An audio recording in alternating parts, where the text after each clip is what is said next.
Samajwadi party के नेता, राज्यसभा सांसद रामजी लाल सुमन का दावा है कि राणा सांगा बाबर को भारत लाए थे। यह ऐतिहासिक रूप से असत्य और आधारहीन है। राणा सांगा ने बाबर के खिलाफ खानवा के युद्ध 1527 में एक विशाल गठबंधन के साथ लड़ाई लड़ी थी, न कि उसे समर्थन दिया। बाबर की आत्मकथा, बाबरनामा और अन्य ऐतिहासिक स्रोत स्पष्ट करते हैं कि बाबर भारत अपनी साम्राज्यवादी महत्वाकांक्षा के चलते आया था।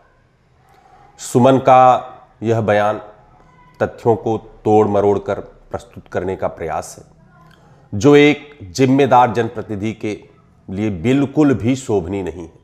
मैं व्यक्तिगत रूप से रामजी सुमन द्वारा राणा सांगा पर दिए गए बयान की कड़े शब्दों में आलोचना और निंदा करता हूं। राणा सांगा भारतीय इतिहास के एक ऐसे नायक हैं जिन्होंने अपनी वीरता, नेतृत्व और स्वतंत्रता की भावना से मेवाड़ का नाम रोशन किया। वे एक योद्धा होने के साथ साथ एक दूरदर्शी शासक थे, जिन्होंने विदेशी आक्रमण के खिलाफ भारतीय शक्तियों को एकजुट करने का प्रयास किया। खानवा के भयंकर युद्ध में भले ही हार हुई, लेकिन उनके व्यक्तिगत गुणों को यह हार कम नहीं करती, बल्कि उनके बलिदान को और भी महान बनाती है। राणा सांगा का जीवन हमें साहस, सम्मान, कर्तव्यनिष्ठा की प्रेरणा देता है। वे आज भी हमारे भारतीय इतिहास में एक अमर व्यक्तित्व के रूप में पूजे जाते हैं और माने जाते हैं। राणा सांगा की वीरता उनके सबसे बड़ी पहचान है। उन्होंने अपने जीवन में 18 बड़े युद्ध लड़े और अपने शरीर पर 80 से अधिक घाव सहन किए। एक युद्ध में उनकी एक आंख चली गई, एक हाथ कट गया और एक पैर लंगड़ा हो गया। फिर भी वे युद्ध के मैदान से कभी पीछे नहीं हटे। उनकी यह दृढ़ता और साहस उन्हें एक साधारण योद्धा से कहीं ऊपर ले जाता है। खानवा के युद्ध 1527 में बाबर के खिलाफ उनकी लड़ाई उनकी वीरता का सबसे बड़ा उदाहरण है, जहां उन्होंने अपनी छोटी लेकिन साहसी सेना के साथ मुगल सेना को कड़ी चुनौती दी।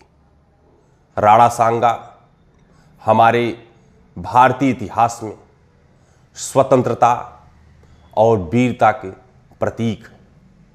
उन्होंने अपने जीवन में 80 से अधिक घाव सहन किए और बाबर जैसे शक्तिशाली आक्रमणकारी के खिलाफ दृढ़ता से डटकर मुकाबला किया। लेकिन उन्हें गद्दार कहना उनकी वीरता और बलिदान का अपमान है। यह बयान उन लाखों लोगों की भावनाओं को ठेस पहुंचाता है, उनकी भावनाओं को आहत करता है, जो राणा सांगा को सम्मान की नजर से देखते हैं। राज्यसभा सांसद सुमन ने अपने बयान में कहा, अगर मुसलमान बाबर की औलाद है तो तुम गद्दार राणा सांगा की औलाद हो। यह कथन न केवल ऐतिहासिक रूप से गलत है, बल्कि हिंदू और मुस्लिम समुदायों के बीच वैमनस्य पैदा करने वाला भी है।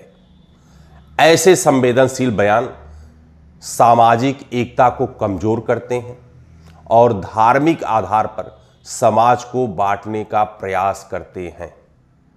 यह एक जनप्रतिनिधि की एकता और शांति बनाए रखने की जिम्मेदारी के विपरीत है, जो कार्य सुमन जी ने किया है।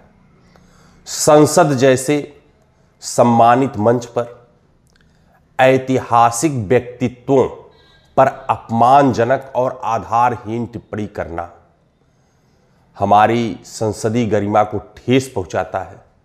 यह गंभीर मुद्दों पर चर्चा के बजाय विवाद उत्पन्न करने का प्रयास था, जिसे रामजी लाल सुमन ने किया, जो एक सांसद की जिम्मेदारी के खिलाफ भी है। सुमन के बयान के बाद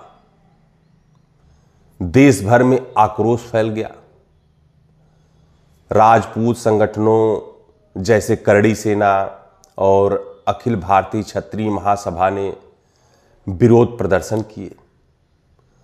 आगरा में सुमन के घर पर हमला हुआ और कई स्थानों पर उनके खिलाफ नारेबाजी हुई। यह हिंसा भले ही गलत हो, लेकिन यह सुमन के बयान की गंभीरता और उसके भावनात्मक प्रभाव को दर्शाता है।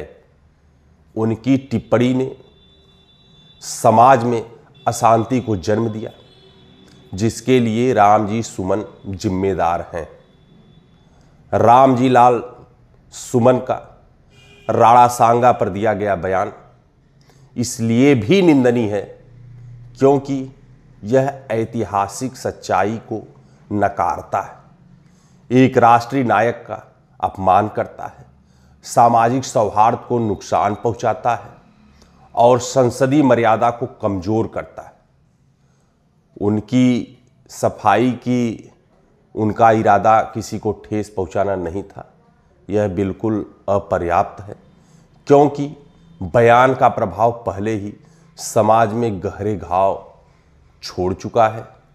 एक जनप्रतिनिधि से अपेक्षा की जाती है कि वह तथ्यों के प्रति ईमानदार रहे और समाज को जोड़ने का कार्य करे, न कि समाज को बांटने का कार्य करे।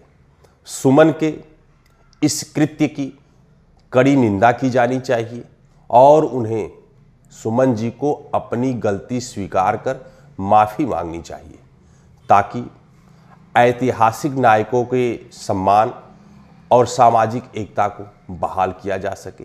मैं अपने इस टिप्पणी और इस बयान के माध्यम से रामजी लाल सुमन के संसद में दिए गए बयान की कड़े शब्दों में निंदा करता हूं तथा उनसे मांग करता हूं कि सार्वजनिक रूप से हमारे देश के वीर सपूतों के संदर्भ में जो आपने टिप्पणी किया है उसके लिए समाज से माफी मांगे। जय हिंद, जय भारत।